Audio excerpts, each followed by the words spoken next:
Welcome to the Blerdsnerds podcast.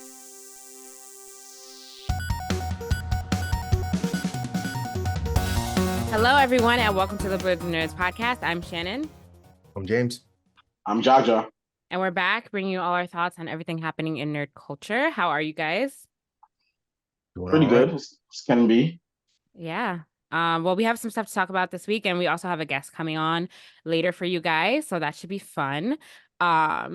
But before we get into all of that, what are some nerdy things you guys have been up to this week? I could go first. My nerdy week has been kind of light. I did blaze through Boshi the Rock in the first 2 days. Okay. Like I started it Sunday after the podcast and got through most of it because it was pretty funny. Like I found it hilarious.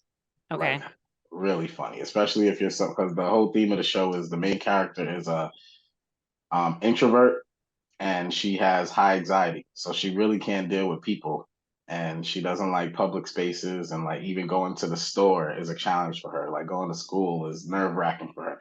So, I've dealt with anxiety a little bit, and I know people who deal with it. So it was kind of like a relatable show, and I did suggest it to a bunch of people, and they found it, good. The people who were dealing with those issues, so I can see why it was nominated for Anime of the Year. Like I thought it was hilarious, like one of the funniest animes I've ever seen in my life. Okay. So you've ever seen that's- in your life? That's a very yes, big. it was I think so. hilarious. Like this, Okay. like they make fun of her condition, but in a way that is like it was what's the word?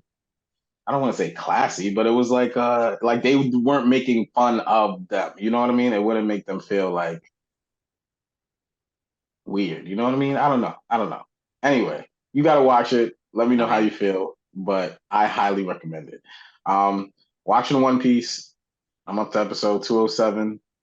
We got upgraded animation, fully widescreen. Everything's nice and crisp. So I'm liking that HD episodes now. So you got to make it to like episode 200. If you can make it past the Sky Island arc, then you're into like that. That's when the animation starts to upgrade.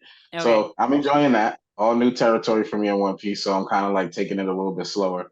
But skipped some filler. So I'm on 207. So that's where I'm at with that. I'm in the middle of season 3 of X-Men animated series. I haven't forgot about that. I think I'm on like the Phoenix Saga. That's just starting. Jean Grey just got possessed by the Phoenix. So, and then I watched the Microsoft developer preview or presentation or partner preview. Nice. Microsoft partner preview. Yeah. I watched that and yeah, I enjoyed that. We'll talk about that when we get to video game news, but that was my nerdy week. That wasn't light. That was a good amount of stuff that you did. I didn't do any I didn't really play any video games this week. That's why I feel like it was light. Gotcha. That doesn't make it light. I mean, I feel like my nerdy week is lighter than yours. So, I mean, I'll go next real quick. Real quick, I did watch a couple of Dragon Ball Z episodes because they dropped the dub on Crunchyroll. So for Dragon Ball Super, Okay. I've been waiting for the dub. So Yes. Wait, they just dropped the dub yeah, of Dragon Ball Super? on Really? Crunchyroll. On Crunchyroll. Yeah. Got it. Okay. I'm in the middle of season 2 of Jujutsu Kaisen. So it's pretty good. I am enjoying it so far. Yeah, I'll smoke. Yeah. It is good. I don't know. The way that James was describing it last week, I was like, I don't think I'm gonna like this. But it's actually it is good. I'm enjoying it. And I especially like the beginning that focused a little bit on, well, let me shut up because Jaja, you haven't watched it. So I'm just gonna so never mind. Yeah. But Halloween in Shibuya. I am enjoying it though. It's very good. So I feel like I'll be done with that today because yeah, I'm just almost done already. And I've been playing more Final Fantasy VII Rebirth. I didn't get to play much during the week, so I played like a lot on Friday and on Saturday after I got back because I had to work again after I got back home. So I'm not too much further, but I'm further than I was last week. So yeah. Yeah, and that was all I did. That was all my nerdy things from this week. Nice. My nerdy things. I was playing Final Fantasy. I must admit, guys, I'm burnt out. I played too much Final Fantasy that one time when I was trying to beat it. So Shannon had hit me up. She was like, "Did you beat the game?" And I think I was on like chapter 10 or 12 or something like that. So then the very next time I played it, I played you all the way raced through through. until the end. Yeah. So yeah, I that's probably like a 6, 7, maybe even 8 hour gaming session. So I do not want to play any games, but I did play intermission a little bit. So I got through the first chapter. So I'm actually halfway done. Intermission I like a lot. Intermission's cool. Yuffie, Wait, so I like, yeah. yeah. Wait, Her so you haven't character's even really good. so you haven't started Rebirth yet, is what you're I saying? still have not started Rebirth Oh yet. my gosh. Yeah, I was playing intermission. I was like, man, I really do not feel like playing a game right now. So, yeah, I didn't really get too much further in that, but I got halfway through intermission. Okay. But I'm enjoying that. Intermission's cool. I finished watching Air Gear. It was all right. The fan service kind of killed it for me. It was like random fan service moments, and then their teacher was like doing some perverted stuff. So it kind of felt weird watching. But I started a new anime called Golden Kamuy. Pretty interesting so far. I always hear people talking about it, and now that I see the show, I've seen clips from it all the time and like GIFs and stuff like that. So yeah, I'm enjoying that one. And then Friday, so Awesome Con was this weekend here in DC. So I went to Plus Ultra. They had an event Friday night. Went to their party. Good party. They had, performers and stuff, game setups. They had a new venue too. So they had the venue had the gaming setups there, so they didn't have to bring their own stuff. So this time they had PCs. Usually they have consoles. So they had PCs for like gaming setup. So you can do LAN tournaments if you want to do some Mario Kart shoulder to shoulder with somebody. You can do that kind of stuff there. So yeah, shout out Plus Ultra. I went to Awesome Con. I was there for like 3 hours. I got there. I went only Saturday, so I got there like 4:30. The con closed at 7. Well, the exhibit hall closed at like 7. So oh my God, why'd you get there so late? I took a nap during the day. Yeah. I was trying to get there earlier, but I took a nap. I had set a timer, and I was like, "Oh snap, my nap's over." And then I put my phone back down, and I fell back asleep. So it was over for me. But yeah, I got out there. Man, it was pouring down rain too. No cosplay this time, just a cool outfit. And then I did manage to get a couple things while I was there. So I got some pins. So I got this, since I'm a Final Fantasy fan, I got Red 13. Nice. Oh, you guys are watching on YouTube. Dope. I like that. Yeah. And then I got this Tom Nook. Nice. Money, Animal Crossing. Yep. Yeah. Nice. I used to really like Animal Crossing a lot. Nice. But yeah, that's all my nerdy things. Those are good ones. Will you sell that Red 13 pin for $20 to a random stranger? A random stranger? Is that stranger's name I hear an Shannon? auction coming. If that stranger's name is Shannon, I'll find that merchant and get another one for her. Yes, I do want one. That is cool. But James, now I'm scared that you're never gonna play Final Fantasy. I feel like you're gonna take a 2-month break, and it's gonna. I'm gonna play it. Okay. Like I want to, but yeah, the amount of gaming I did the previous weekend, I was like, no, I can't do it. I'm not that guy anymore. To when it comes to like gaming, just all day, every day. I was truly burnt out of gaming, so I'm like, all right, too much of anything is a bad thing. So I'll be back to it. I'll probably hop on it today because I actually do want to play. I want to finish intermission because I was having a lot of fun playing as Yuffie and her ninja stuff. So I definitely want to play more as her in the new game too, and then get back to my boy Cloud. So we'll see. Yeah, intermission is fun. See, I told you, intermission's cool. Got to play it, and it's short. It's a short little cool thing. Yeah, well, that's fine. Wait, go ahead, Shannon. No, you go ahead, Jaja. I was gonna say before we move on, do y'all suggest I watch Jujutsu season 2 before Vinland Saga season 2? Yes. Yes. It depends on which one is more fresh in your mind, so that way you don't forget anything. I mean, Vinland Saga is more fresh in my mind, but I feel like I should watch Jujutsu before I forget it. Yes, you should. I had to watch a lot going on in Jujutsu Kaisen. Yeah. I had to go back. So I started watching season 2, but then I remembered that I didn't watch the movie. So I had to go back and watch the movie and then continue season 2. So that was where. Did you watch the movie? No. Jujutsu Kaisen 0? Yeah. You got to watch that. Oh, yeah. Yeah. So that's actually before season 1. Yeah. If you watch it's a prequel, but it sets some stuff up in season 2. So. Yeah. Then the first half of season 2 is before the movie. Yeah. You got to watch the movie first. Right. Yeah. Before you watch season 2. Yeah. Or you can watch the first couple episodes of season 2, then go back and watch the movie, and then continue watching season 2. There's like a clear delineation of where you should go back and watch the movie. But okay, you don't have to. You don't have to do it that way. But I'm just saying it might be better to do it that way. Yeah. So let's get into some nerdy things. Before we even get into video game news, we just have to acknowledge some sad news from this week that happened a couple days ago. Akira Toriyama, the creator of Dragon Ball, sadly passed away earlier this week.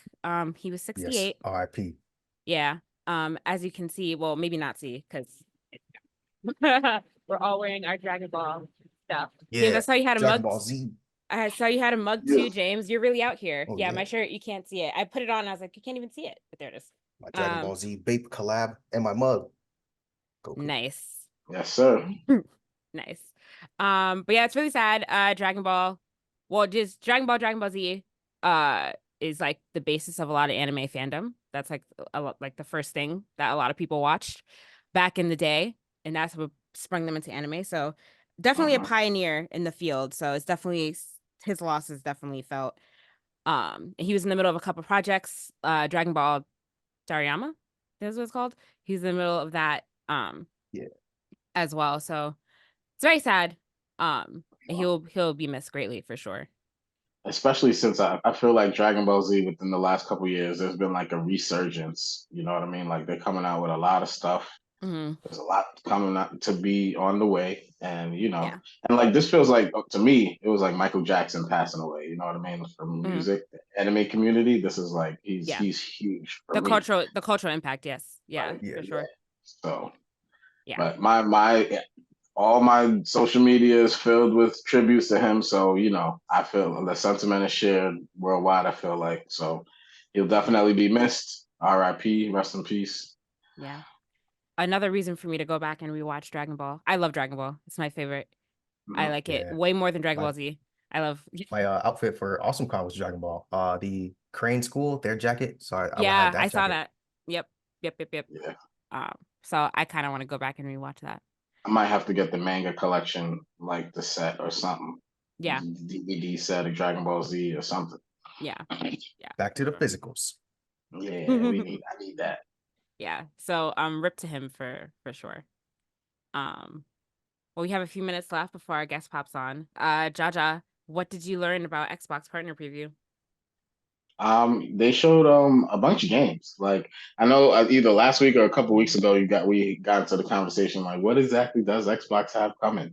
And in terms of exclusives, I'm not sure which of these are exclusives or not. I'm sure not all of them are. But there's a lot of games coming out that look absolutely amazing. I'm just gonna run through them real quick. The ones that stood out to me. They showed one that's really interesting, Unknown 9 Awakening. Mhm.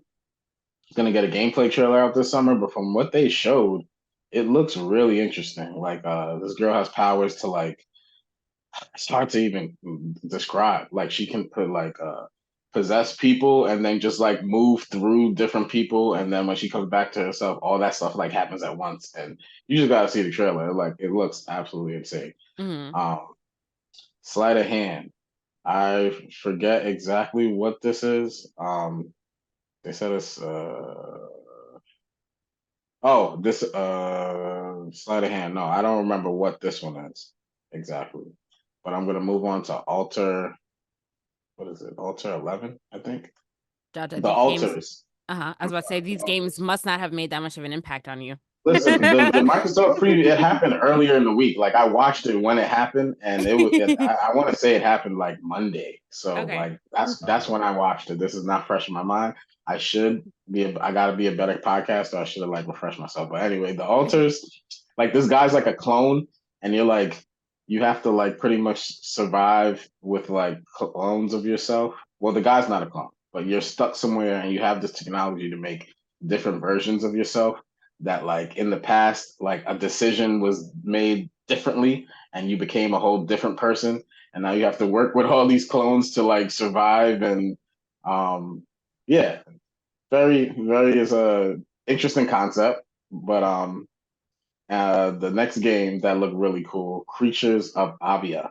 This is like you'll get me with a creature collecting game. This girl, she's going around like I don't know if she's collecting them. It's not really clear if it's like a monster collection game, but you are like going around and like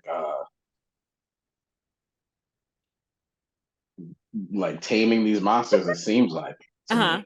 Like, Yes. it's not a lot of gameplay that was shown. These are just like it was just like CGI movies, Mm. but it looked very interesting, very colorful game. Um, I'm assuming it's gonna be a creature collector, but it seems like she's going around like purifying the world or whatever, something like that. Um, Roblox is getting a Chucky expansion. I saw that. Right? Mm-hmm. We got the Sinking City 2, so like a horror game. There was like a cinematic trailer, really no gameplay, so I'm not really. It looks interesting. Mm. Final Fantasy 14 Online's coming out. Anybody who's into like World Isn't of this Warcraft type isn't games. this is 16 showing? 14 XIV. Oh, it's 14. Okay. Yeah, Sorry. yeah, yeah. My It's bad. released on March 21st. It's like a it's like a World of Warcraft fantasy, Yeah. Final Fantasy version. So if you're into that type of thing, I think Stalker 3 came out that day of the preview. Mm-hmm. So I don't that if you're into Stalker, you can check that out. Uh, and a monster. They're coming out with like a Monster Jam racing game. If you're into like monster trucks, that Mm-hmm. game looks interesting. I like racing games, so. And then this game that I was looking for more info. I don't know how to say the name of it. Hinutsu Um, Gami? yes, it's a I don't even. Capcom game.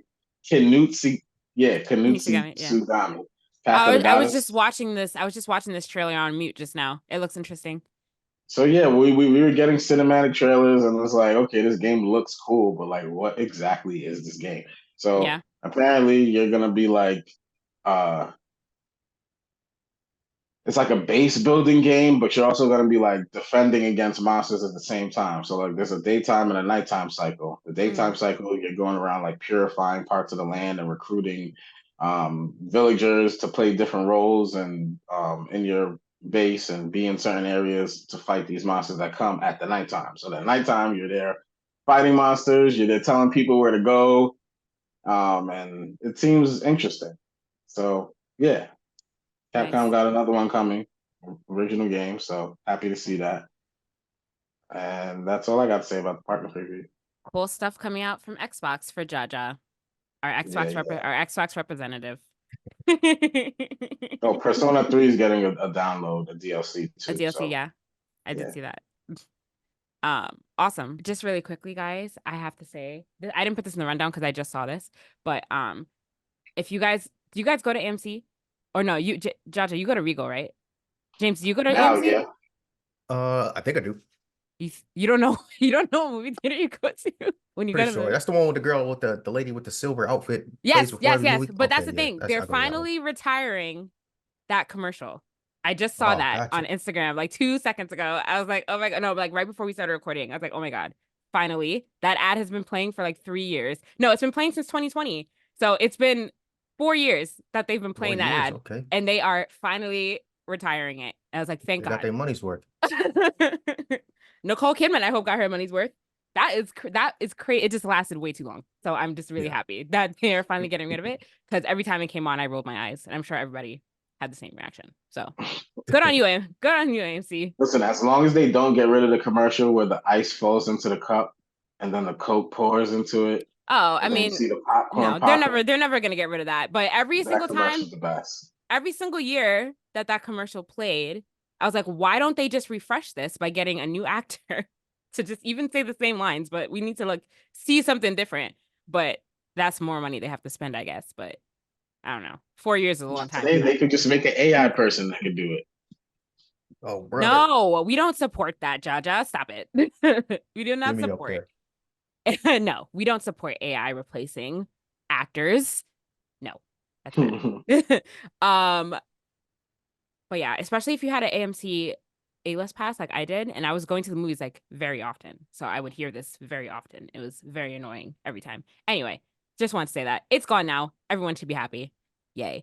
In other news, Netflix has renewed Avatar for 2 additional seasons to complete out the overall story. So it looks like seasons 2 and 3, that's how much room they're planning to tell the entire story, and it was renewed for that much. But again, unless there's more episodes in the future seasons, I'm a little bit worried that they're gonna smush the storylines together, especially because there was no waterbending learning that happened in this season. So Yeah, training montage. Here we come. yeah, I know that's what I'm afraid of. That's not gonna be good. But unless they do like a cop out where it's like the beginning of season 2 is kind of like a time skip where he was already learning waterbending. You know what I mean? That's the only thing I can I think could of. see that. Yeah, I could see that happening, but I feel like that's a little bit of a I I don't know if can I would see like that. them doing a scene like it doesn't take that long to do a scene where Katara is trying to teach him and then he overpowers her and then feels bad and then doesn't want to do bending again until later. They could do that real easy early in the next season. We'll see. We'll see what happens. I bet that we're gonna open up the season and he's already have learned it. Unless the season is longer. Unless it's like I mean, they could redo the scene they did in the anime where Katara's teaching him and then yeah. he just Yeah. So goes yeah. beast mode. Yeah. But yeah, I feel like we're cutting it a little close. We're cutting it a little short there. But we'll see. I feel like he picked it up so quick in the anime that it's like, you know what I mean? It shouldn't be that hard for him to learn the others, to learn the other elements. Yeah. Yeah. But they're gonna rush through it. So we'll see. We'll see. It's too early to tell. It's gonna be years before we get well, not years, but hopefully not. But knowing Netflix, I don't know. It's gonna be sometime before we see season 2. Yeah. It'll be sometime before we see it. Additionally, we got an announcement that a new Super Mario Bros. Movie is in development, and that's going to be out in 2026. No details other than that. Did that news come out today? I don't. Today is Mario Day. Yeah, so today is 10th. Mario. I saw today was Mario Day, and I watched the video before I came on the podcast, and they announced that. So I was gonna come on with like breaking news, but then I saw it in the rundown, and I was like, oh wow, I like this. Y'all are on it. Is today Mario Day? I had no clue. Yeah. So when you write out Mar 10 is Mario. So 310 is celebrated as Mario Day. Yeah. Got it. That's very clever. That makes sense. Okay. So yeah, we're gonna get that. That's coming out in 2026, which will be here before we know it with the way that time is going by. So seriously. Will April 3rd too. April. There's already an actual date. Oh yeah. Wow. Oh yeah. He April. said they're trying to make like new environments for Mario, expand the story, make it like a fun storyline. But yeah, they didn't go into detail about it, but it's like a 2-minute video on the movie. Nice. Cool. It's gonna be interesting to see what other Nintendo Universe movies come out or are announced in that time period, because they're trying to expand, right? Just like everything else. So yeah, we'll see. Super Smash Bros. Cinematic Universe. Okay. It's coming. I would love to see a Zelda movie. So yeah, that's in development supposedly, right? Supposedly. But I feel like, did we ever see an official announcement about that, or is it just all rumors? I feel like it was rumors. Yeah, I think it's all speculation. Yeah, for sure. And more live action development. I feel like, guys, are video game adaptations the new live action anime adaptations? Because we're getting a lot of video game adaptations into shows and movies. Don't really know if I'm 100% down with it, but I know that some of them have been successful. I feel like any way you can repurpose stuff that's already out there, they're gonna try and do. Yeah. So Watch Dogs has announced that they are going to adapt the video game into a film. I never played Watch Dogs, so I don't really know how I feel. I don't know if have you guys played Watch Dogs? It would make a good movie. I haven't played it. It would make a good movie. Okay. It's like GTA, except they're using technology to like hack into everything. Like they can hack into the street lights, they can take over someone's car, remote control drive it. Like it's stuff like that, hacking into like security systems. It's like flying drones and doing stuff like that. All right. Okay. So yeah, I can see them forming a plot and making a good story behind like some hackers. Yeah. Yeah, for sure. So I guess we'll see. But yeah, some of his stuff is successful. Like, was Halo good? Did any of you guys watch Halo? Was it good? I hear nothing but good Season 2 things just about came it. out. Do you watch it, Jaja? No, I watched the first episode. I think I gotta get back to it. Okay. And I just saw that Paramount's still charging me, so I gotta watch Paramount. Or you can cancel it. You don't have to watch it. James, you said you heard nothing but good things about it. I feel like I hear nothing about it. So yeah, like outside of like, well, barely anyone talks about it, but like the times I do hear about it, everyone's talking about how good it is and that it's slept on. So, yeah, it seems to be really good. All All right. right. I gotta watch it and come back with a take. Yeah. I know the first episode was good. The first episode. The first episode was good, and I remember that he was pulling out a lot of like fan service, like moves you saw in the game, and I thought it was cool. Okay. Well, we'll see. I'm not gonna watch Halo because again, I have no connection to Halo. I never played it because I suck at shooter games. So, but we'll see what happens with this other stuff. Mm-hmm. You heard the talk about a Naruto live action, right? Yeah, we talked about that before, and I rolled my eyes at it. Last week. Yeah, because it's a movie, and I just don't understand how you adapt Naruto into a movie. There's like too much. There's too much story, but whatever. I don't know. I just feel like we're just trying to do anything now. We're just trying to take anything and do anything with it. They should at least made it a show. I think that would have been better. But yeah, are we really running out of ideas? Yeah. Who am I to say anything? All right, guys. Well, we'll be back with our interview with Jordan, who, James, do you want to like hype him up real quick? Give him a good intro. Yeah, so we got another friend of mine from my same high school friend group. We met about 2007, something like that. So I know him pretty much half my life. Really interesting guy. So he's a former Nintendo employee. He currently works at Nike. He actually helped out with the Nintendo activation that was at DreamCon this past summer. He's a big sports anime fan, so we'll be talking about some of that. He's involved in the fighting game community as well. So he's played in tournaments, so we can talk about some of his tournament placings and then just kind of how it is working in the gaming industry. Because I know as gamers, we've all kind of been curious about what is it like to actually work there. So we'll get that spill from Jordan. Nice. We are back with Jordan. Jordan, thank you for joining us. What's up?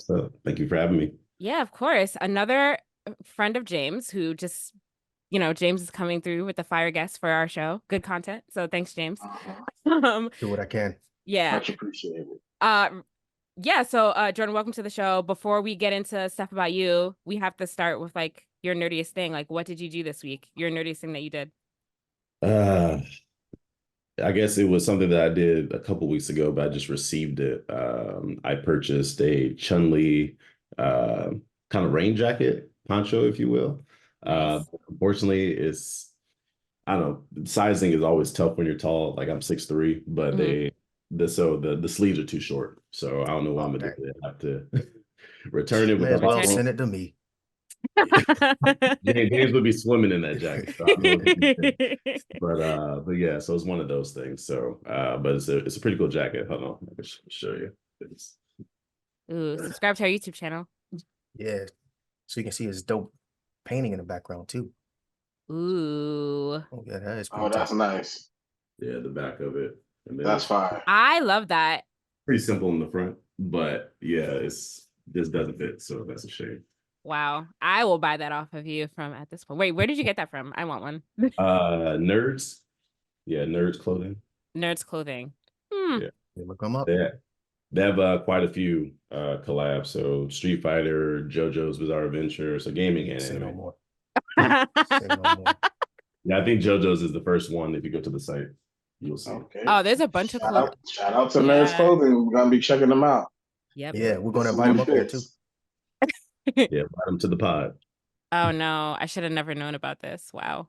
Okay. Is there anything that you're like watching or playing right now? Right now, I am playing Street Fighter 6. I'm sure we'll talk about that a bit later. I've been waiting on Ed to come out. If you guys aren't familiar with him, he debuted in Street Fighter 5. So Street Fighter 6 has been almost out a year now, and I haven't really had a main to play. So he was who I mained in the last game. So I've been diving back in and shaking off all the ring rust, if you will, and getting back into it. So I'm playing Street Fighter 6, Super Mario RPG whenever I feel like it. And then I'm watching Solo Leveling weekly, but really I've been watching DBZ the last few months. I've been watching DBZ, so just from the beginning. Oh, just rewatching it. Okay. Yeah, well, because as a kid, you just watch it on Toonami or whenever it came on. I wasn't following episode by episode, so I know all the big beats and the major arcs, but never actually saw Raditz show up and do what he did, and all those different things like that. So it's been pretty cool to fill in the gaps. Did you watch Dragon Ball Oh, too, or are cool. you just watching DBZ? No, no, I'm pretty ageist, and that's like the music is too cringy, and like yeah, I can't go back and watch Dragon Balls too. Yeah, might be a hot take, but no, I can't do it. It is a hot take. Dragon Ball's so good. I feel like the Listen, I don't think story. it's a hot take. I agree with him. No, first of all, guys, the storytelling in Dragon Ball is better than Dragon Ball Z, I think. But I'm not arguing with you. I'm not arguing. it's fine. It's fine. It's Like I respect it, but I'm not gonna go touch it. Yeah. fine. It's tough. It's tough. Fair. So Jordan, tell us a little bit about yourself, about your background. We know that you used to work at Nintendo for a time. So yeah, just like tell us everything about that. Yeah. So well, first shout out to James. I ain't gonna son him. That's my little brother. We don't even refer to each other as, friends. It's almost 20 years in the making Aw. at this point. So yeah, that's my guy. So shout out to him and he's doing his big one here. But yeah, so I've been a gamer my entire life. Right now I live in Portland working for Nike, but I worked for Nintendo for almost 10 years. So a big part of my career and, gamer and fan of anything competitive, anime, pop culture, etc. So I'm really big into fighting games. That's my number one passion, I would say.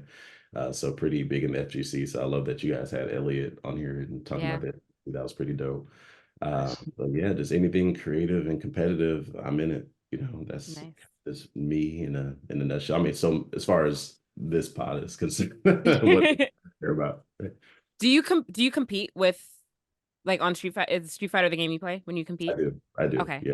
So I've traveled, the world and competed. Me and James have gone to Japan and competed and different things and at Evo and yeah. Wait, James, you went to Yeah. Japan to compete? I feel like I did not know Yeah, this. so the first time I went to Japan was with Jordan, actually, Jordan and some other mutual friends. But yeah, so the main reason we went, or supposedly, was for Evo Japan because they had the fighting game tournament up there. I unfortunately forgot to sign up, so I just happened to be in Japan. But yeah, I was still there supporting the homies. I think they let me play Splatoon or something like that. But yeah, as far as actually playing Street Fighter, I mean, Jordan got washed out there. So if I would have played, they would have folded my clothes with me still in them. So I didn't even play the games out there. So That's so funny. James, I feel like it's just like you to forget to sign up. And that is why yeah, you went out I there. was so excited about Japan. I was like, man, I can't believe it. And then yeah, I got out there. That was both of our first times out there. So it was a good time. But I mean, still getting to watch my friends play. They were a little bit more, well, definitely more in tune with fighting games than I am. So it was still exciting to watch them play. And then even hearing like the Japanese announcers call out their gamer names on the stream. So Jordan goes by Mr. Millennial when in the FGC. So hearing that in the Japanese accent, it was slightly funny just because I mean that's not a say, but like hearing your friend's name shouted out over a loudspeaker while they're playing a fighting game was pretty dope to hear. So yeah. And you guys said and you said that you did like pretty badly out there. Like I imagine it's on a different level out there in Japan. I didn't do pretty badly. He said that. Yeah, no, I was the one getting my clothes folded with me still in them. Okay. So it was bad. But you did good, Jordan. I did pretty well. Yeah, I ended up playing on stream, and that was my first time playing on stream, and it was a hilarious moment. And you can't even really speak about it. It was almost just this kind of killer instinct reaction in the moment, kind of highlight. And Capcom ended up tweeting about me, and I was in Event Hubs, which is a fighting game, community website, and so it was cool to get shouted out by the community and by Capcom specifically. So I think that tweet's still out there somewhere. If you look up Capcom, Mr. Nice. We gotta find it. That was pretty cool. And that is cool. And then I placed pretty well in ARMS as well. The ARMS was hot at that time. Nice. How long have you been competing? Ooh, let's see. Dating myself. I think I started competing. I think my very first tournament of any kind was sometime in high school back in 2000 and I would say 8. Yeah, okay. 2008 or 7. There was the Melee tournament in high school, and that was my first time being exposed to esports. And then I had a tournament in college for Smash Brothers my freshman year, and went to Virginia Tech and played there. And then I had another tournament when Street Fighter 4 came out. That was really the rebirth of fighting games because there was kind of a slump for about a decade. And so Street Fighter 4 returned, and me and my good friend Aldo, we just went to a tournament locally. And so I've really been competing ever since, but I've been exposed to fighting games. It's been my favorite genre ever since I was a kid. Killer Instinct was my first fighting game, and it came with a Super Nintendo at the time, and I've been in love ever since. Nice. What would you say gave you the confidence to throw your name in the hat? Was it just your competitive nature, or you were just like beating up on your friends all the time? You're like, I know I can beat some other people too. Both.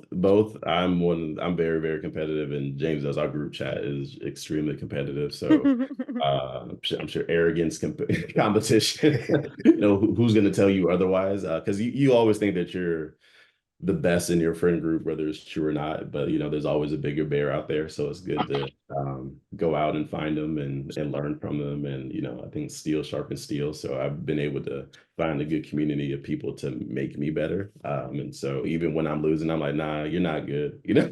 Like I can just see. I can just see. I mean, it sounds like you're talking trash and it's nonsensical, but I think people who play fighting games specifically can realize, like, kind of evaluate the field, understand who's actually good, or like what's the difference between you losing versus them actually beating you. It's I don't know if that makes sense, but some people think like that's crazy. I'm like, no, like, yeah, I lost, you didn't. Yeah, sure, you won. Versus that makes sense. Yeah. Are you actually better, or did you just pull off a lucky one? Right. Or it's like, oh, I just did bad. I performed poorly, right? Versus doing good. I have a question pertaining to fighting games, because I'm a big fighting game fan, and like I thought I was the best out of my friends group. And then, online gaming came out, and then I went online and just got washed. So that's why my name isn't not in the tournament ring. But like, what would have you ever played like games like Tekken and Mortal Kombat? And then my absolute favorite is Soul Calibur. Okay. So that's my fighting game. If y'all want to like set that up, we can. But yeah, that's my gaming choice. You ever mess with those three? Tekken, no, I've never been a fan of Tekken. I know that's huge. Obviously in the community, got all the respect for it. But and this is gonna get really into the weeds. As a kid, I just never really played it that much. But now that I'm deep in the community, I don't like Tekken for a few reasons. I think it doesn't feel good. And it just feels really clunky. Excuse me. It just feels really clunky to me, but I respect it. Soul Calibur, don't play it as much, but I like it. I love the one which I believe it was Soul Calibur 4 that had the Star Wars collab. So the Apprentice, he was he was super dope in that game. That's what I made. And then Mortal Kombat, I love with my heart. But I do not enjoy playing it because it feels they use what are called, there's hitboxes. So how you have to, when you develop a game, you have to actually have, a box that connects to the opponent's hurt box so that the attack actually registers. And so they used 3D hitboxes. And so for my fist to actually connect with your chin, you actually have to connect, and they use really small limbs, so it's too realistic, basically, that it doesn't feel good. Whereas Street Fighter and other games like Smash, they use 2D hitboxes, and so it's just a range more so, and so it sounds more unrealistic, but it actually just ends up feeling better. So Mortal Kombat, they look dope, they have dope storytelling.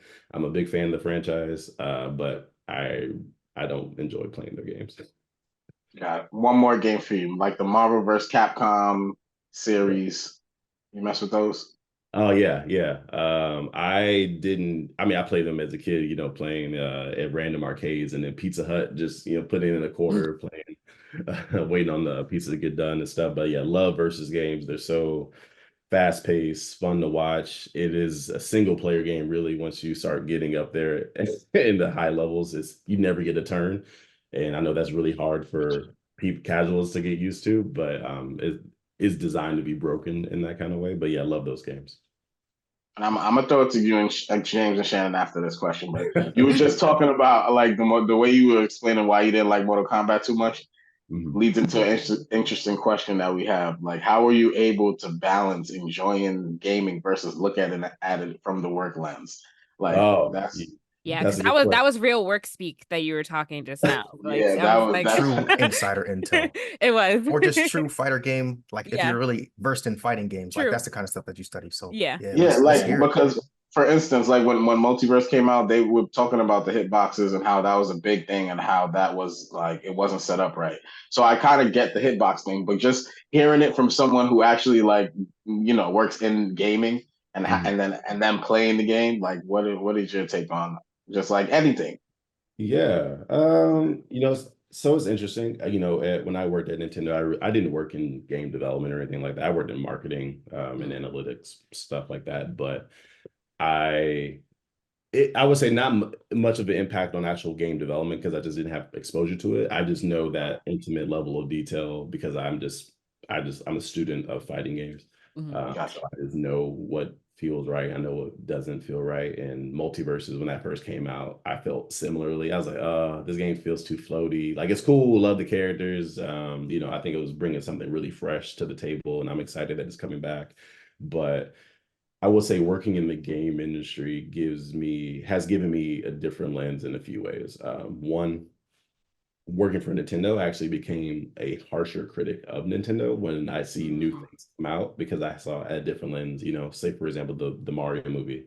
And shout out, today's Mario Day. Martin and Nintendo just announced another Super Mario Bros. Movie coming out today, April 2026. But when I first saw the trailer for the Super Mario Bros. Movie, I was like, okay, yeah, that's cool, but why does Mario look like that? And it's because of being a fan and working there. Mario has been so well defined for over 30 years. We know what he looks like in 3D. So I was like, wait, why is his butt flat? Why is his face so round like this? Or kind of interesting. Okay. So I became more of a harsh critic for Nintendo stuff specifically. But then at the gaming market or space in general, I have been really disappointed with PlayStation and Xbox in the sense that I hope the future of gaming isn't just better performance and better graphics, because if that's the case, that's all PlayStation and Xbox have to offer moving forward. I think that's really sad for and I have all three consoles, I've always had. That was going to be my next question. Okay. Yeah. Got my Switch on me. I play my PlayStation the most just because that's where Street Fighter is. I follow wherever Street Fighter goes. So Yeah, that's what I was going to ask. We always ask every true guest fighting game what. member. Yeah, we always ask every guest what console is their favorite or like what they lean towards, because like Jaja is our only Xbox hard like representative here, so we always like to find people on the Xbox side, but I guess that is also not today.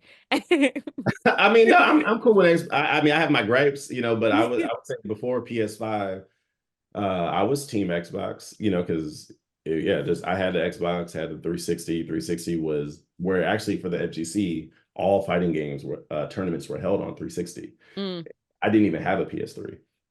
And so then once PS4 came out, Street Fighter 5, was a PlayStation and PC exclusive. So it was not on Xbox. So that changed the entire landscape of how fighting game tournaments were held, moving forward. So everyone moved over to PlayStation. So did I.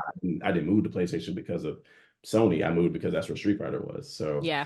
And now that Street Fighter 6 is on every platform, PlayStation just still has a lock on it. And PlayStation now owns EVO, the biggest tournament in the world. So, I think fans in general, they follow wherever the software is going, but got love for Xbox. Game Pass is the best deal on the gaming market, period. So yeah, I mean that's Nice. true. We can all agree with that.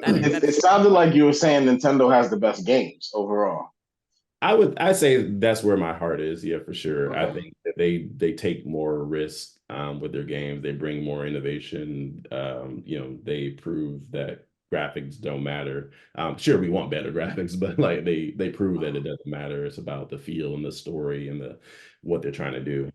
So I don't know what I want from Sony. I don't know what I want from Xbox, but I hope that they take the challenge to do something different. Sounds like what you want is more Street Fighter. I mean, yeah, if we just make Street Fighter for the rest of our life, then I'm cool. We don't have to do nothing else. But Yeah. I think one thing Jordan forgot to mention, so he said he, wasn't the biggest fan of multiverses at first. What he forgot to mention is that I'm better than that multiverses. So that's probably the real reason Get that he him. doesn't like multiverses. James is better than me. It was the first time that he's ever been better than me in a fighting game. Yeah, no, he Actually, was like frankly- seriously shocked. He was seriously shocked when I beat him. He was like, "We got to run that back," and I was like, "Okay, this is the FGC Jordan that I know." It is a different personality, almost like a persona. I felt like an anime villain at Dream when we went to DreamCon a couple years ago, and so I entered the Dragon Ball Fighters tournament, and I was super rusty. I haven't played the game in months, but I was pretty good. I would say I was top 1% in the math, so. Out of still the way I kind of see it, how I'm really bad right now, but as far as like gaming, I'm in the NBA, so to speak, but I'm on the bench. I put it like I'm not winning no money, but yeah, I could go, I could be in there, and so I fought this dude, and it was best of 3, and it was the very first match. Well, actually, I don't even know if it was the first match. Was it, James? It was match 2 where Okay. I know the one you're speaking of. Yeah, and so I was basically about to go to losers at this point or be kicked out of the tournament, and dude was cleaning my clock. Like it was awful, awful, awful. But then it was the final set before I could bring it back, and then I think I just like laughed to myself. And then Brandon and James were right behind me, but I was legit excited that I was losing because it just felt good to lose because it was. And it ignited a fire within me, and then I brought it all the way back and whooped the dude. And it was some of the best matches I've ever had in my life. Yeah, It's just something within you that kind of just lights up, and you just kind of just go. You're in the moment, you're in the zone, so to speak, and you just want to be dominant. And there's this quote that's kind of like basically I kind of want to be as dominant to know that you'll never be first, but be encouraging enough to let you know that you can always be next, right? So it's kind of this balance of destroying your opponents, but also being encouraging and training and helping and enabling them to be the next generation. So I was shook when James beat me for sure, because I was not dominant by any means. Yeah, so. And that also goes to show you that like esports are real deal sports. So there's usually harsh critics about esports out there. They're like, this, you're just sitting around playing video games, but they're truly sports at the end of the day. And then on the sports tip, Jordan is a big sports anime fan. So you want to tell us a little bit about that? Real quick, you just ignited a question to me, James, that we might have to talk about on next pod. If we're considering esports players real sports, then does that make the players athletes? Yeah, they're athletes, esport athletes. Yeah, Jordan, we had a conversation about race car drivers. Are they real athletes? that it was me that was saying they weren't. It was me. I'm guilty. It was you. Yeah. I think they're all athletes. Esports, racing, everybody. Yeah, I mean, I guess you got to train for it. Yeah, if you have to train for it, then yeah, I guess then you're an athlete. Well, I think by default, if it is a sport, then you are an athlete. So I guess if we all agree that NASCAR is a sport, then they are athletes. It's just a different mode of training, and I think it's going to take a while for people to come along to understand that esports is also, the people who actually are really good, they play for a minimum of 4 to 6 hours a day, just training and training and training. Listen, if you didn't know, Jordan, like they have like esports on like a lot of sports books. So whether you like are into it or not, you can just go on there and just bet on certain gamers to do certain things, get certain kills on a map. You're gonna beat this person. So yeah, it's recognized as a sport. Yeah, I mean, and the physicality of it, like your hands, you're not as fast as you used to be, or your eyes can't track as you used to track, and so Sorry for cutting off that question, James. All good, all good. But yeah, so sports anime though. I feel like I'm the only person who watches sports anime. Like, yeah, everybody watches Haikyuu, but yeah, y'all late, but Yowamushi Pedal is my favorite. So it's that was my first exposure to sport anime. So I guess I don't know if it falls into slice of life anime or is it its own category, but Yowamushi Pedal is about cycling and it's just Wow. Okay. yeah. Really in the cut. I didn't know that. I didn't even know that Yeah. Because that was a you thing. got Haikyuu, you got Slam Dunk, and Yeah, people know yeah, about Blue Lock now and things like that. But yeah, those are dope, But yeah. Haikyuu, excuse me, Yowamushi Pedal is just really about cycling. It's super funny, it's heartwarming, it's competitive. I learned about a new sport. Outside of my Peloton, I don't enjoy cycling or riding my bike, but that show is amazing and just love that. So I would say that's number one for me. Kuroko's Basketball, number two. I know that's probably more popular. That's on Classic. Netflix. But yeah, I just love Kuroko's Basketball. I haven't watched Slam Dunk. I'm gonna get to it. Again, kind of just falls into that me just being a hater on old stuff. So I just gotta muster up the courage to watch that. But I've watched, Ping Pong, the animation. I've watched, Hajime no Ippo, boxing. I've watched there's a soccer one that's not Blue Lock. It's about this dude who's a germaphobe, but he's such a good soccer player because he doesn't want to get dirty. That's hilarious. That is funny. Yeah, so he's just a defensive genius, and all because he doesn't want to get dirty. So I watched that one. I watched one about diving. Yeah, in general. So Wow. they need a track and field anime one. I don't know how this doesn't exist. I was about that to say, running one was more so cross country. So. I know this one's super popular, but have you seen Initial D? Have not. I know what it is, but I haven't seen it. Yeah. That's mine. That's my one of my favorites. I'm not I haven't seen a lot of sports ones, but that's one of my favorite animes in general. Yeah, no, a lot of respect for that anime. I haven't seen it yet. What is that one? What is that one about? I feel like I've never Japanese drift racing, mountain racing. Oh, okay. Drifting. Yeah, I'm on the outs with this whole genre of sports anime. What's holding you back? What's holding you back, Shannon? I don't know. I guess I'm not like a super big like sports fan in real life, so I don't really prefer to watch. Really? That's what I was just about to ask. Do you watch real life sports or is it just sports anime? But he just told us. So yeah. So being a non live sport person besides track, what kind of made you want to check out a sports anime? That's a good point. So I love sports, as in I love playing them, doing them. My body's kind of banged up now, so I don't do as much as I used to, with Achilles issues and different things like that. But I've always played sports, and I think the power of play is just really important. And then so you're adding play, you're adding competition, and I've always just loved that lens and being engaged in it. So, I played basketball in high school and, played intramural, I ran track and cross country, all these different things.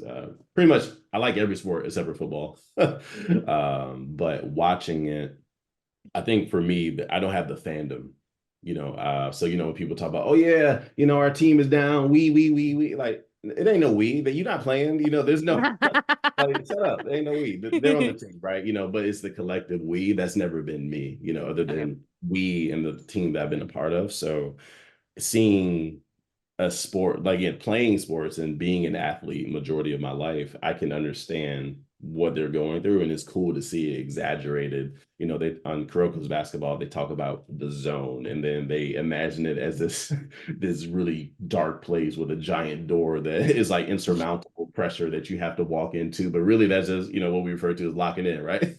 Yeah. So it's cool to see a fantasy version of something that you participate in. Yeah, that's cool. I don't know. I just feel like I'll never have that connection to it. Just because. Yeah. Watch Yowamushi Pedal. I think you'll appreciate it. Okay. Yeah, I'll watch. I checked that one out. It's a good recommendation for sure. Is that on Crunchyroll? Okay, I'll put that on my list. It's on Netflix even. Oh, it's on Netflix. Okay. There's a movie, because I think when I try to recommend anime, I don't just go, oh, hey, I like this, so you're gonna like this. I try to, understand what someone doesn't like about something or what they do like in real life and other things. So I think Yowamushi Pedal would be a good recommendation. Just to try it out. All right, I will check it out for sure. I got a question here. So blending some of your passions, so like let's say competition, gaming, and sports. Do you think a sports anime video game would be a good game to play? That's interesting. I'm thinking about it in real time. Sports anime video game. I don't see why not, right?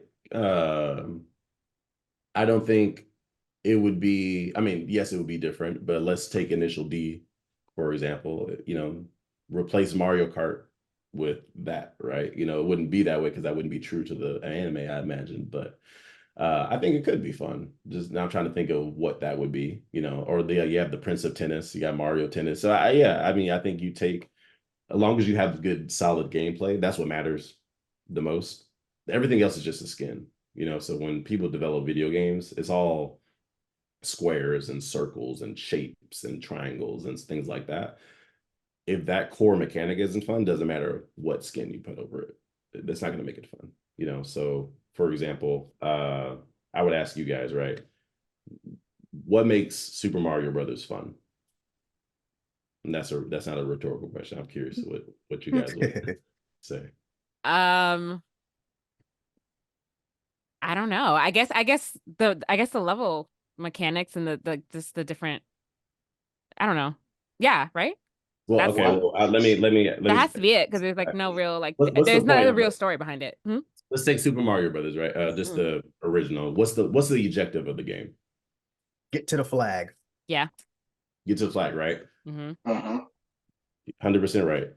Okay, now what makes getting to the flag fun? The obstacles. The obstacles, yeah, in the way. Yeah. And how do you get over those obstacles? That's where we get into our using his gameplay different mechanics. abilities. Using Mario's different abilities, power-ups, all that stuff.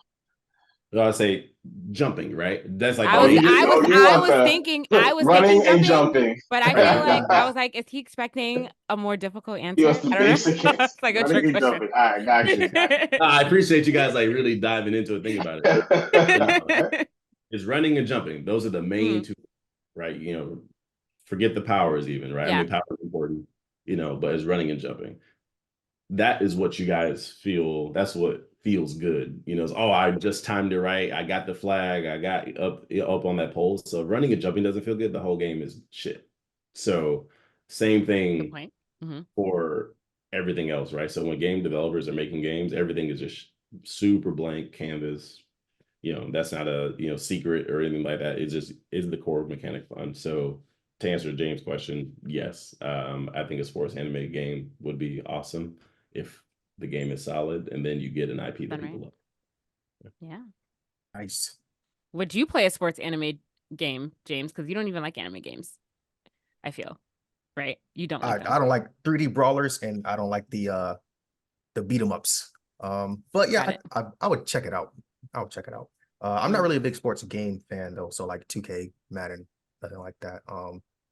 Mario sports type stuff, so like the Mario Kart, I'm definitely a fan of. But I always tried out the Mario Sonic Olympics. It's I think it's better at like Dave and Buster's or something like that. Like sitting on a couch, it doesn't really feel too good to me. But I say in like a Dave and Buster scenes where I'm actually like stepping on the pads and actually have to jump up and do the hurdles and stuff like that. That I like a little bit more. So I think that should be a little bit more interactive of an experience.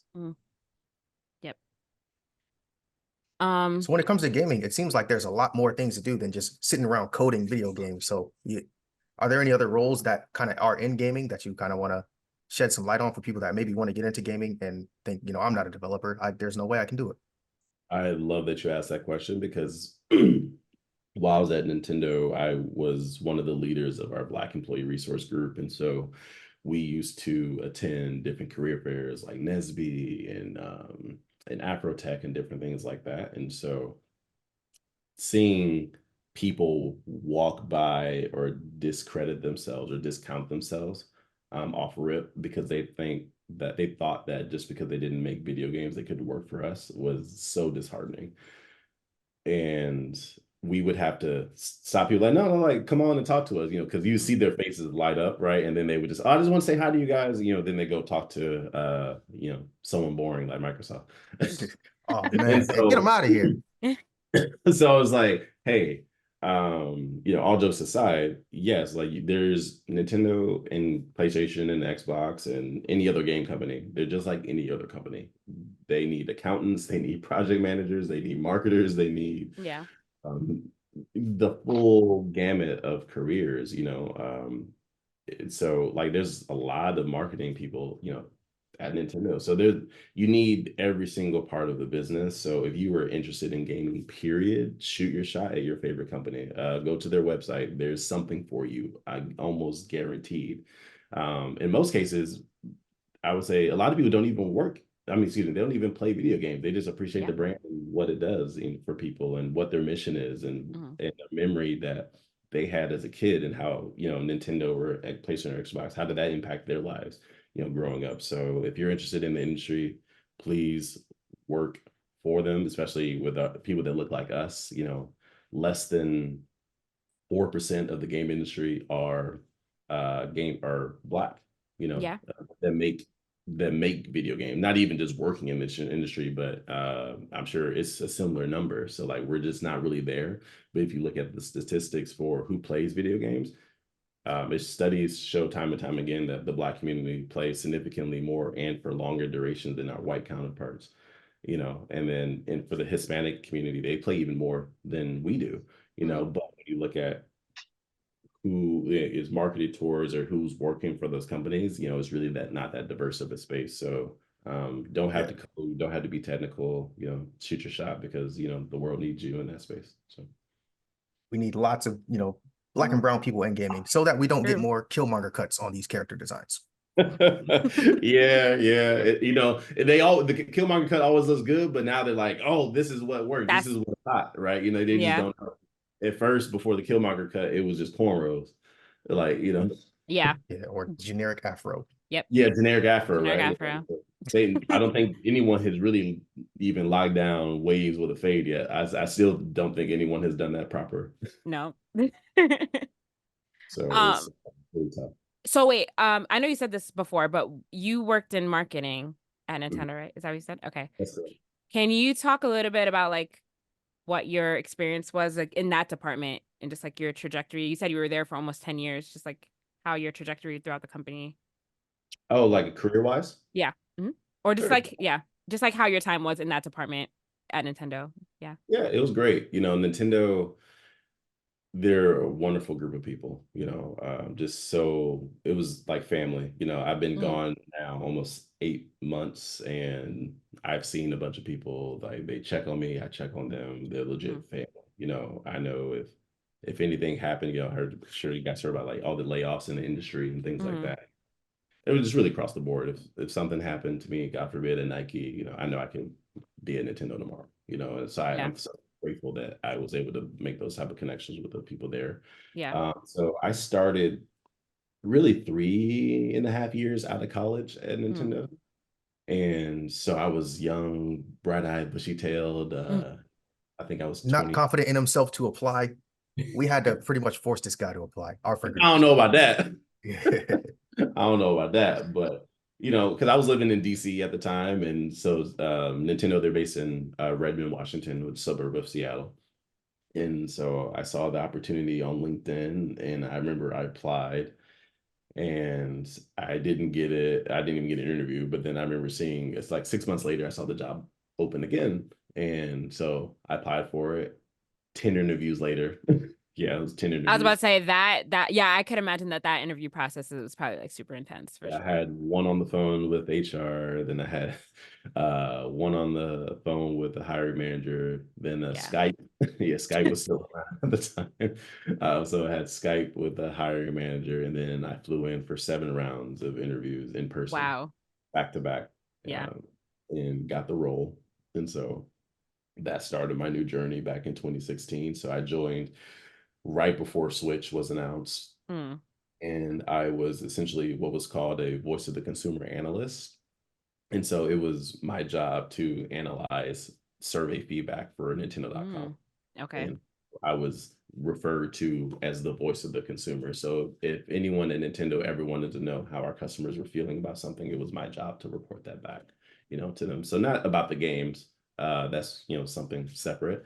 But from a e-commerce perspective that was more focused around that. And Mhm. so I started to do that. I got promoted to senior analyst a couple years later.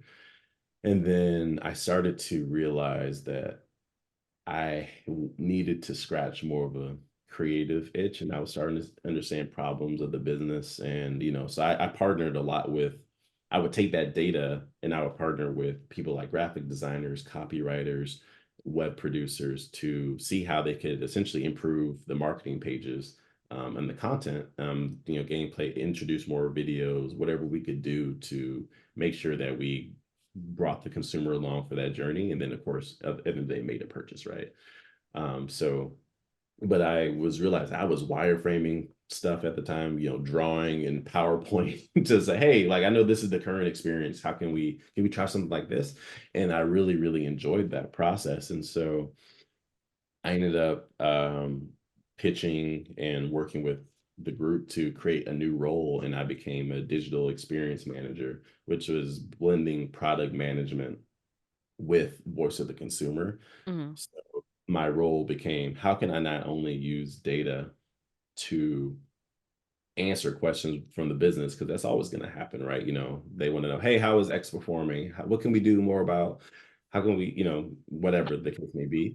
But I was personally, selfishly interested in how could I use data to proactively create something that the consumer doesn't even know that they need yet. And that is at the crux of what Nintendo's DNA is about. The world didn't know that they needed the Wii, right? Then the world didn't know they wanted motion controls until they did it.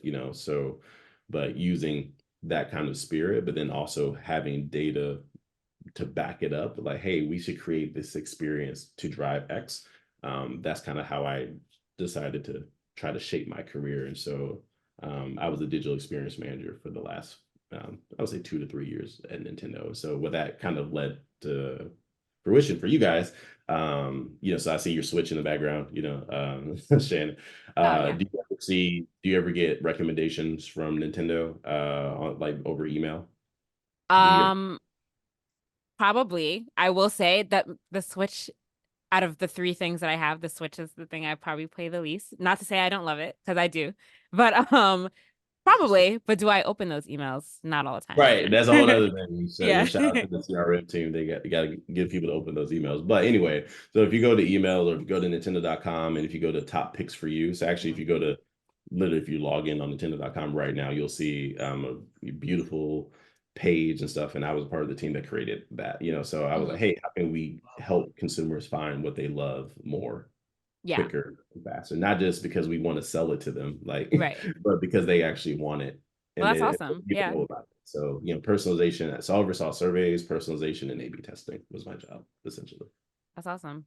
Nice. I think I know of a better lasting impact Jordan had while at Nintendo. So DreamCon last year, there was a Nintendo booth, and Jordan was integral in getting that set up. So you kind of want to tell us about that experience? Yeah, man, I appreciate that. That's actually a really good segue, because the reason why I think inner reason why I went into that product management type of space was because I wanted to have a long lasting impact on my fans, our fans. And, I wasn't happy with just working, just like, just throwing data over the fence, right? I wanted to put something out in the world for the consumers to react to. And what better way to do it for not only our fans, but my community, the Black community. And so as, the DE&I leader at Nintendo, it was an awesome opportunity to, be the project lead for Nintendo to have to have a presence at DreamCon. So it all kind of started because me and James and Brandon, we went to DreamCon about 3 years ago, and I think all we did was walk around and we had the best time of our lives, just seeing people that look like us dressed, in things that we love. Yeah. And so I came back to Nintendo, and I was like, I made this quick and dirty presentation of all the different photos that we took. And I realized that they never had a gaming sponsor there. And I was like, guys, like, we got to do this, and, was able to, it was a lot of hard work, but got it approved. And I led the entire project from, understanding what the IP was they were going to be there, that was going to be there, designing the merch they were going to give away, to, planning out the booth, working with all the different teams at Nintendo to make it happen because they're so busy, working on a bunch of other things. So I was so grateful to have their support, but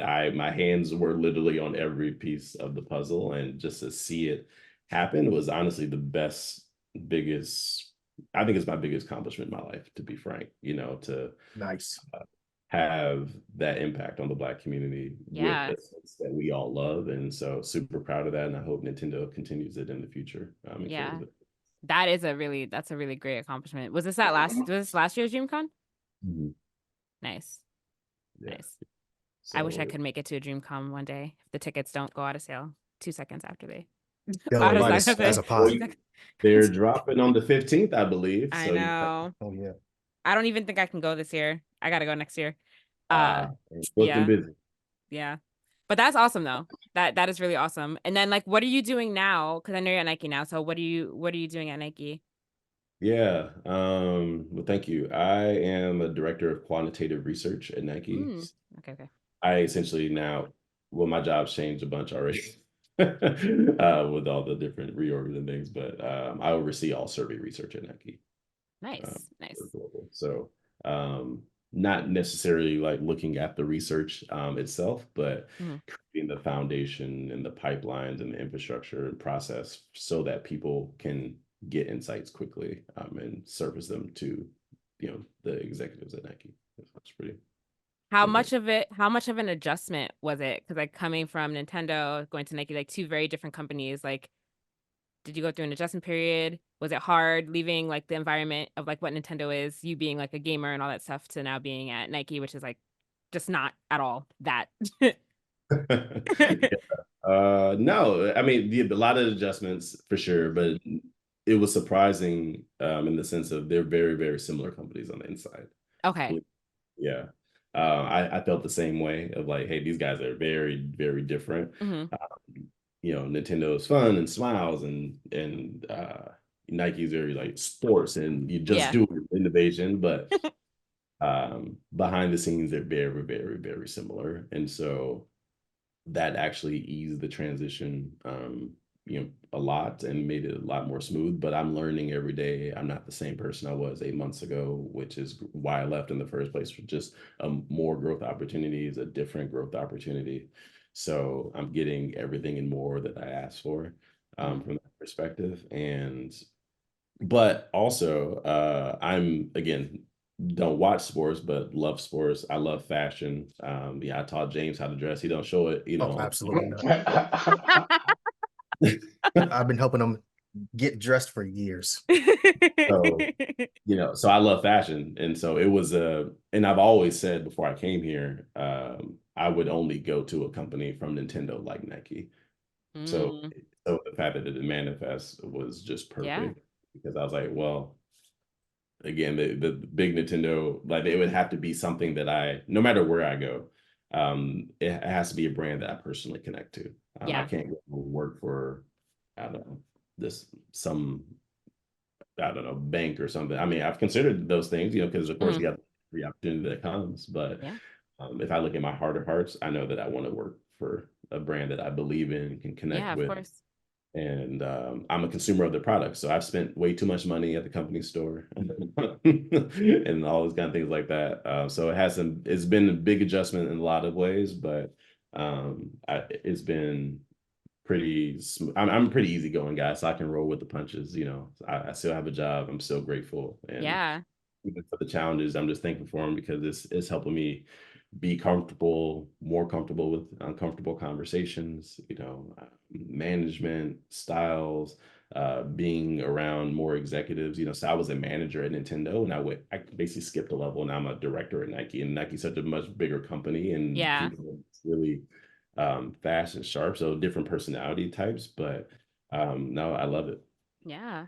That's awesome. So like, what would you say, like going back, well, you could say it for either Nintendo or Nike, but like, what would you say to somebody, let's keep it to gaming real quick. Like, what would you say to somebody who like wants to like try to get into that space but like doesn't know where to start, like what advice would you give to them?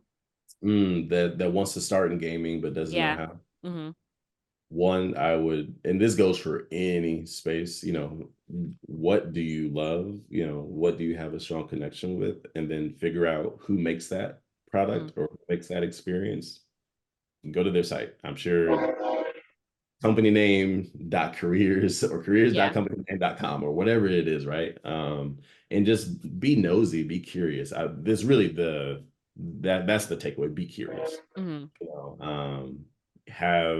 Because a lot of people, they're either intimidated, they kind of have the what is it called, imposter syndrome, and that's real. We all do it. We all have it, but the good thing about imposter syndrome is that you only have it when you're trying to grow. People who don't grow don't have imposter syndrome. Right?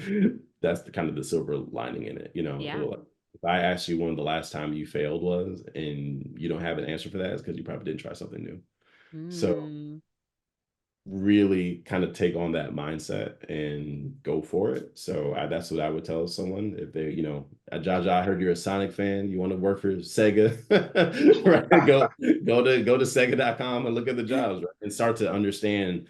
Like, let's say if you actually find a role that's similar to what you do, start to look at the job profile and retweak your resume to use the similar language, even if it's in a different space. I think a lot of people get hung up on, well, I work in accounting or I work in the banking space. None of that translates over to gaming. I'm like, no, that's not true. There's jobs to be done, and you have to have. Can you demonstrate your impact on your resume and tell a story for them to bring you in? You'll learn games later if that's even relevant, to what it is, right? So will be my biggest advice. And then I would say for people who are maybe work more service oriented or service industry jobs, and they want to work and not necessarily in corporate America, they can do the same thing, right? You can work the front desk at Nintendo. You can work in in more service oriented jobs at these companies, too. So there's maybe at the contact center. There's so many different things that you can do that are transferable. You just have to figure out what your story is and then button it up to share it. Because at the end of the day, you are a product yourself, and you just have to learn how to market it. So that is good advice. Just like getting in anywhere and then just growing from within. That's good. That's great advice. I'm about to apply to Sega right after the pod. Glad to hear that one. Do you guys have any more like gaming or nerd related questions? Because I have a very un-nerd related question that I want to ask, but you guys go first though, if you have anything else. No, I'm good. You can go ahead. Cool. I have okay. one for Jaja, actually. Oh, shoot. not a question, but I was disappointed that you didn't ask me the question. I saw you ask Elliot about his feelings about Sonic and what Sonic, yeah. Sonic. Remind me what I asked him. Sonic versus versus Mario.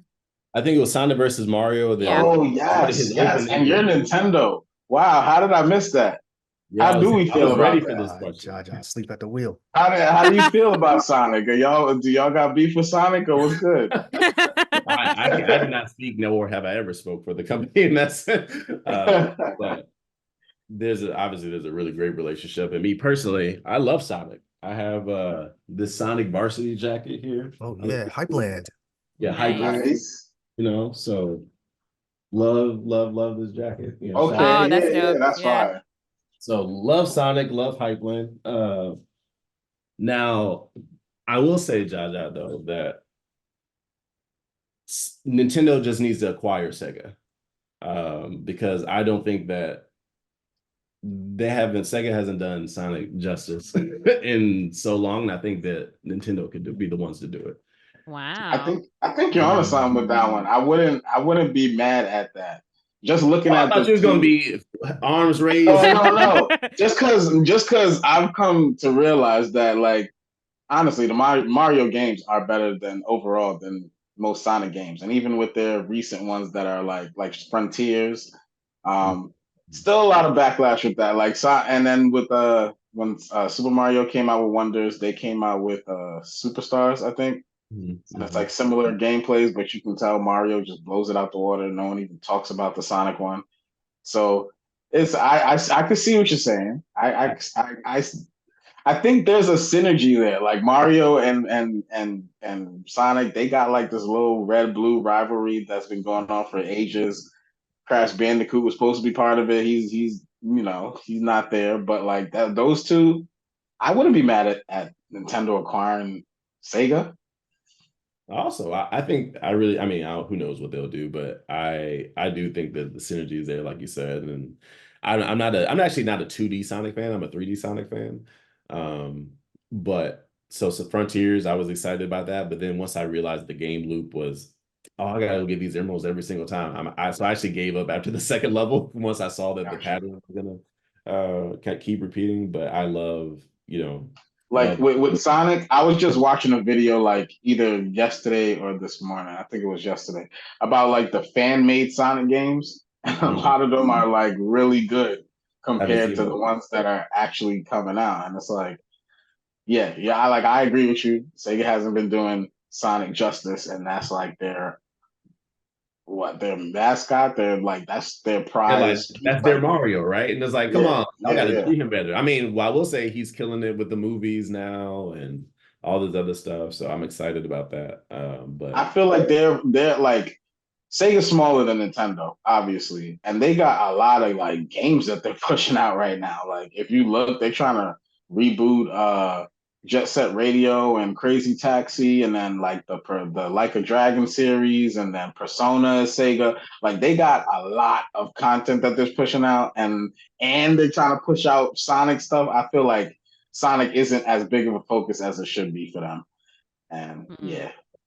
Facts. Wow, dang! I wasn't expecting this to be. Do you agree with the Mario is probably like Sonic's cooler and Mario's funner? Is that what I said last pod when we were talking about that was the comment. Yeah, I agree with that. I think so. Yeah, Sonic is definitely cooler. I respect Mario though, like a lot. I don't think Mario's uncool or lame. Because I usually no, not it. He's not cool. Like it's just Sonic is definitely Sonic got swag about him. He's like got swag. That's the better way to put it. Yeah, and I was even so. For example, like the Sonic Frontiers, I was watching. Somebody did a mod for it, and they like just customized every like his whole, just like his stances in general. And just like the way he fights, and they were like, "Yo, this game is like 10 times better because now he actually looks like Sonic, like badass Sonic, jumping through the air, like with his hands, is like Dragon Ball Z style, just like so. So yeah, all right. How did I miss that question? You're Nintendo. That should have been right on the top of my mind. But, I appreciate you being open to it. But yeah, that was the only question I had. I think for that's a great idea, yo, Nintendo. If you ever were to do that. You have my support, and I'll be waiting on that Sonic game. As an Xbox fan, Jaja is pro buyouts. I'll be waiting. I like that one, James. That was good. It's true though. You are. So listen, some of these companies need help sometimes. Like it happens. All right. So, but I mean, before we wrap up, and again, Jordan, thank you so much for coming on. This has been great. Just real quick, because when I went to go message you, like just about like coming on the pod, the first thing that I saw was that Brett Brown and Tiffany follow you, and then James told me that you were on Love Is Blind, which I love. Sorry, not nerdy. I love Love Is Blind, so I was just like, wait. So I had someone to like ask you about that real quick. Yeah. How was that experience? Being on Love Is Blind. Yeah, just talk about that real quick. Yeah. For the 2% of the listeners we have that watch Love Is Blind. How do we not talk about that? We just have to. I didn't know you were on it. I thought it was like you just knew them. Yeah. So I don't know if Jaja, if you watched the show, but my friend, the first season, I think. Okay, so I was on season 4. One of my really good friends, Marshall, he was one of the most popular people to come out of that season, and I had a few cameos because I was Marshall's +1 essentially whenever that would happen.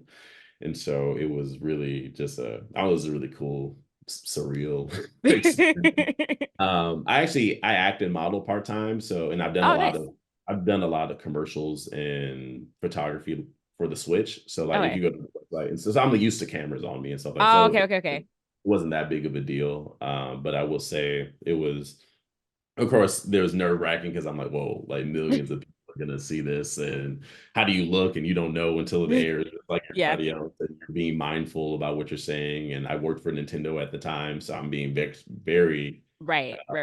buttoned up. And of course, they edit most of that stuff out anyway, as far as you talking about your companies if that ever comes up. Mhm. But and I was media trained anyway, so I kind of had this focus kind of view just to make sure I showed up okay. But it was surprisingly normal, I would say that. Okay. Imagine that the four of us were in a room and we're Just having a few drinks, we're having lunch together. There's a camera there, there's a camera there, there's a camera behind you, and they're so far back, they kind of just disappear. So wow. Okay. not as scripted as you think, I would say that. Got it. That's okay. That's just really interesting to me. It was just very random when I saw it, and I was like, "That's really cool." So Yeah, I ran into Tiffany like 2 days ago. Nice. So me and Brett, we work in the same building. Right. So, well, I think I'm moving over to his building, but I'm in his building quite often. And me and Brett become friends now, and Tiffany, they're both just amazing people. And so headed to one of my meetings, and I just saw Tiffany in the lobby. I was like, "Oh, what up?" Like I haven't seen her in a while. And so then we just started chatting up. But yeah, great people, Brett, Tiffany, Marshall. The experience was a lot of fun. And yeah, obviously the show is massive. And Yeah. I'm in the current season and it's so messy. I love it. Me and James was It is. Oh wait, James, do you watch Love is Blind? Yeah. Oh my God. Wait, did I know that already? Maybe I forgot. I don't know if we ever mentioned it, but yeah, I'll watch it. I was about to say, I didn't know that. Yeah, okay. He definitely didn't mention that. This season is very messy, but I feel like it's one of the best seasons. It's really good. I think it's top 3. It's top 3. Yeah. Yeah, it's definitely good. I did not know that you watched it, James. Wow. I could have been texting you about this too because I don't have enough people to talk to about it. I was supposed to say this in the nerdy things. I'm watching Love is Blind. I'm on episode. Come on, yeah, man. right? I would have joined in. You can be a geek and nerd about a lot of things, right? Yeah, it's true.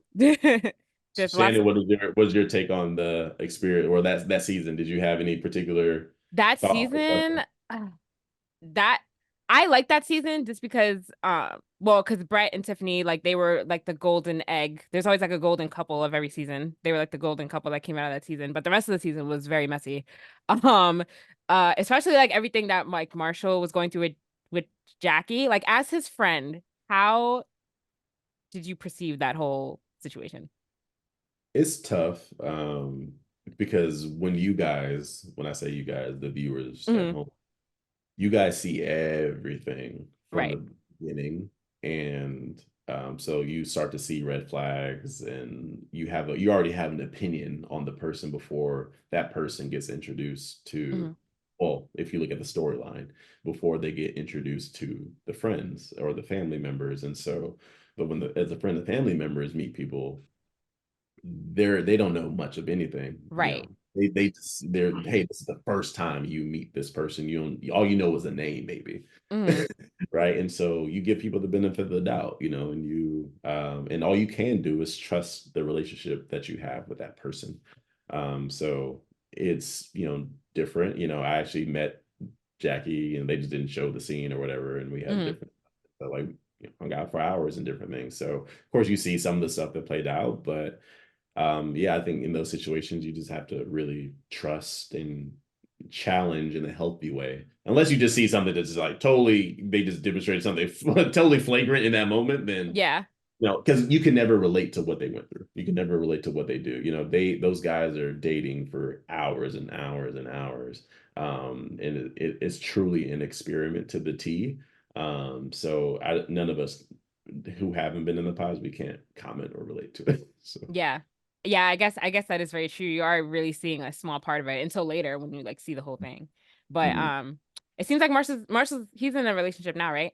Yeah. Happy, so that's good. Yeah, he's doing, and she's amazing, and just I love that guy, I love her, and so happy for them. That's great, awesome, wow, what a full circle. What like just a variety of things talked about. This What was an great. interesting turn. This I know. I We went know. from sports, anime to gaming to Love Is Blind. That was That's kind of my wide life range. too. Just random. It's always some new adventure. Nice. So this is cool. And first time being on the podcast. So shout out to y'all. Y'all are doing Yeah. dope stuff for the space, and excited to see the channel grow, even further. And yeah, this is cool. So keep doing this work. It's important. Thank you. Thank you. I like when people come on and call me out on my takes. That's so, All right. Well, just anything else before we wrap up, guys? No? Watch Iwaju on Disney Plus. Oh my God, I keep forgetting. Wow. What's this? I mean, You no got- spoilers, but what is it? I'm like, I hate spoilers, but what I want to know just enough to know what it is. It's an Afrofuturistic show. It's aimed at a younger audience. It's not like for kids specifically, but it's kind of like a Disney Pixar, but it's based in a futuristic Nigeria. So it's about a girl. Her father's kind of looking out for her. They have a lot of child kidnappings and stuff going on. So a father's kind of like, how can I protect my daughter? And then it goes into like some of the futuristic tech that he uses to kind of keep his daughter safe from these kidnappers. Yeah. I keep forgetting because like when it came out, James, the next week you didn't come on and say you watched it. So I forgot. Did you, but you watched it? Okay. Yeah, that was one of my nerdy things. I started watching it this week. Okay. Okay. So I will watch it. I keep saying that, but like text me in the middle of the week. Text me in the middle of the week to remind me. Oh, for sure. Once I finish Okay. it, I'll make sure you've seen it. Okay. Also, pre-order Tales of Kanzara Zao. So that's a Black indie game studio partnering with EA. Ooh. It's they demoed the game or showed the trailer at the Game Awards a few months ago, but it's a Black African protagonist based on Bantu culture in Africa. So Wait, I'm sorry. What's it called? I believe it's Tales of Kanzara. I could be getting that. Tales of Kanzara, so Kenzera. Yeah, so it's on all platforms. It drops next month, so support Black protagonists and indie devs. Ooh, this is and on does not have a Steam. Killmonger cut. He does Yeah. not. All right. if I'm not mistaken, wasn't that was on the Xbox developer preview, right? What is it coming out on? Everything or Everything. Yeah, everything. Yeah, it was. I saw that game and it looks crazy. It looks absolutely insane. It reminds me of the newest Prince of Persia that just came out. That's what like the gameplay reminds me of. It's like a 2D style, like really fast paced, like Yeah. I This want to looks say cool. like hack and slash like puzzle. Yeah. When does this come out? What's the release date? It looks crazy. April next month. April- Sometime. Oh, April 23rd. I see it. Yeah. Okay. Yep, and it's only $18. Ooh. I'll buy this on Steam. Play it on my Steam Deck. Mhm. Cool. Awesome. Yep. Thank you for that recommendation. Yeah, For sure. that was my real nerdy thing. I pre-ordered that. So Nice. I'm gonna pre-order it too. Yeah, no, the gameplay looks cool. I think he's using like the power of the sun and the moon, and you can like toggle in between them. The gameplay looked really cool. I'm gonna check this out. Yeah. All right. Well, Jordan, thanks again so much for joining us this week. It's been great. Thanks for getting up early. Sorry, you don't feel well. Like, thanks again. We appreciate all it. good. It's all good. Happy to chime in, help anytime, and thank you guys for sharing the space with me. So it's a pleasure to meet you both. Yeah, thanks. All right, and I'm just gonna close out the pod real quick. Just remember to like us on Facebook, follow us on Instagram at Blerdsnerds, follow us on TikTok, Blerdsnerds_pod. Send us an email if you are a creator in the creative color in the nerd space and you want to share your work or come on the pod to talk about anything you have going on. Email us blerdsnerds@gmail.com. Subscribe to our YouTube channel and rate, review, and subscribe on your podcast listening app of choice. As always, I'm Shannon. I'm James. I'm Jaja. Thanks for listening, guys. Bye. Peace.